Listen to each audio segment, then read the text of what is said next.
ভারতীয় ক্রিকেটার সৌরভের ১ টাকায় জমির লিজ পাওয়া অবৈধ চলে। রাজ্যকে কড়া নির্দেশ দিয়েছে কলকাতা হাইকোর্ট। শুরু করছি এই মুহূর্তে ভারত বাংলা ভয়েস খবর। তবে খবরটি শোনার আগে আপনার এই চ্যানেলটিকে লাইক ও সাবস্ক্রাইব করে অন্যদের পাশে থাকার সুযোগ করে দিন। ভারতীয় ক্রিকেট দলের প্রাক্তন অধিনায়ক সৌরভ গঙ্গোপাধ্যায়কে রাজ্যের ১ টাকায় জমি লিজে দেওয়া নিয়ে বড়সড় প্রশ্ন তুলেছে কলকাতা হাইকোর্ট। মাত্র ১ টাকার বিনিময়ে সৌরভ গঙ্গোপাধ্যায়কে কেন জমি দেওয়া হলো তা নিয়ে প্রশ্ন তুলে দিয়েছে উচ্চ আদালত। হাইকোর্টের এই পর্যবেক্ষণের জেরে স্বাভাবিকভাবেই সৌরভ গঙ্গোপাধ্যায়ের সঙ্গে রাজ্যের জমি চুক্তি এখন অবৈধ চলে। পশ্চিম মেদিনীপুরের চন্দ্রকোনার এই জমি সৌরভ গঙ্গোপাধ্যায়কে লিজে দিয়েছিল রাজ্য সরকার।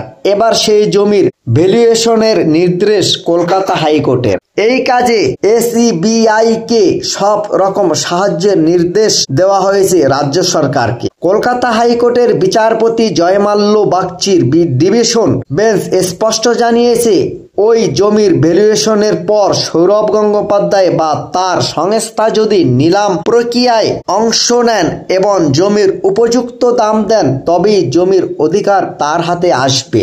সেই সঙ্গে ডিভিশন বেঞ্চের ২ বিচারপতি এটাও স্পষ্ট করেছেন যে রাজ্যের সঙ্গে সৌরভ গঙ্গোপাধ্যায়ের হওয়া চুক্তির ব্যাপারে হস্তক্ষেপ করবে না আদালত। তবে এই জমি সহ যাবতীয় সম্পত্তির ভ্যালুয়েশন করতেই হবে। উল্লেখ্য, পশ্চিম মেদিনীপুরের চন্দ্রকোনায় ফিল্ম সিটি তৈরি করার জন্য এর আগে ৭৫০ একর জমি প্রয়াগ গ্রুপকে দিয়েছিল রাজ্য সরকার। পরবর্তী সময়ে প্রয়াগ গ্রুপের নাম জড়িয়ে যায় চিট ফান্ড দুর্নীতিতে। সংস্থার সমস্ত সম্পত্তি বাজেয়াপ্ত করা হয়। বাজেয়াপ্ত করা সেই জমি সৌরভ গঙ্গোপাধ্যায়কে কারখানা গড়ার জন্য দিয়েছিল রাজ্য সরকার। ভারতীয় ক্রিকেট দলের প্রাক্তন অধিনায়ককে লিজে দেওয়া সেই জমি নিয়ে কলকাতা হাইকোর্টে জনস্বার্থ মামলা দায়ের করা হয়। সেই মামলার শুনানিতেই এবার সৌরভ গঙ্গোপাধ্যায়কে ১ টাকায় জমি লিজে দেওয়া নিয়ে প্রশ্ন তুলেছেন খোদ কলকাতা হাইকোর্ট।